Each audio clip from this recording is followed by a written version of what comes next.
দর্শক, আজকে আমি আপনাদের সকলকে অভিনন্দন জানিয়ে একটি গুরুত্বপূর্ণ হোমিও ওষুধ অ্যাসিড ফস নিয়ে আলোচনা করব।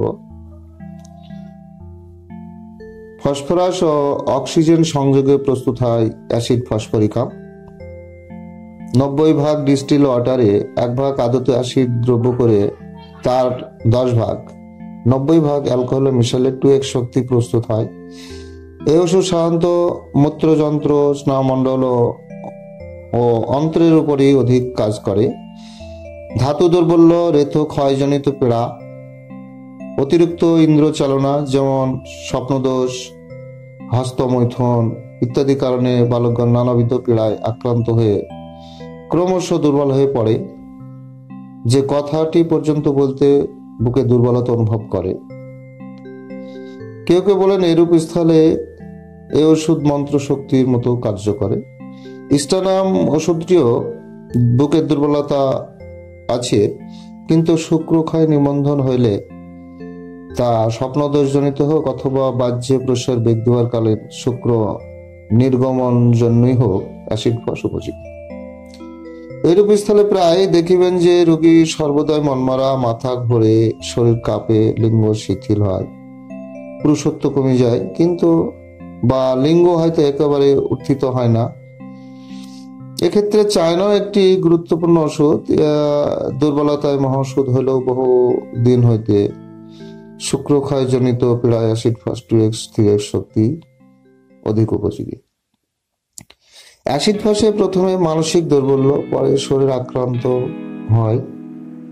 যে সকল যুবক শীঘ্র বেড়ে ওঠে, যাদের অতিরিক্ত শারীরিক ও মানসিক পরিশ্রম করতে হয়, তাদের পক্ষে ওষুধ খুবই উপযোগী।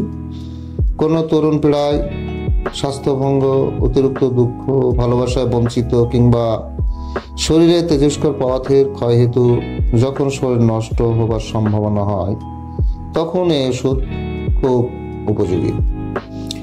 নিদ্রিত অবস্থায় প্রসাদ কিংবা বাহ্যের জন্য বেগ দেওয়ার পর অসাড়ে শুক্রক্ষণ, স্নায়ু দৌর্বল্য পীড়া, অন্ডকোষের ফোলা ও বেদনা, অতিরজ, অধিক দিন সন্তানকে স্তন্যপান করানো, শ্বেতপ্রদাহ, প্রমস্রাব ইত্যাদি কারণবশত অত্যন্ত দুর্বলতা, অল্প বয়সে চুল পাকা, শর্করাবিহীন বহুমূত্র, শর্করাযুক্ত বহুমূত্রে এই ওষুধ খুবই কার্যকারী।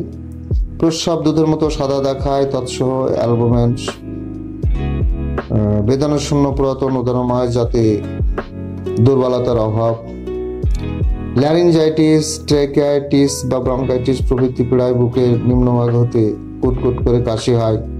কাশি সন্ধ্যায় ও শোবার পর বৃদ্ধি, গড় বা সকালে কফ ওঠে, কফের সাধলনা, ফুসফুসের পীড়ায় বুকের ভীষণ দুর্বলতা, লাম্বার ভার্টিওয়ার ক্যারিজ বা অস্থিক্ষত, হিপ জয়েন্ট পীড়া, গ্ল্যান্ডের বেদনা রহিত ফোলা ও পায়ের ক্ষত, হস্তমৈথুন জনিত যুবকদিগের ব্রণ, রক্তস্ফটক, পারসেটালার মতো মৃদু প্রকৃতির ব্যক্তি, টাইফয়েড ও টাইফয়েড জ্বরে অজ্ঞানভাবে পড়ে থাকে, ডাকলে সাড়া দেয় না, কিন্তু যখন জাগে তখন বেশ জ্ঞান থাকে, শরীরে পিপিলিকা চলার মতো সস্যা করে, গেটে বাতের মতো বেদনা, শিরাপীড়া, মাথার উপরিভাগে বেদনা, চাপবোধ, কানে ভোগ শব্দ এবং নাক দিয়ে রক্তস্রাব হয়।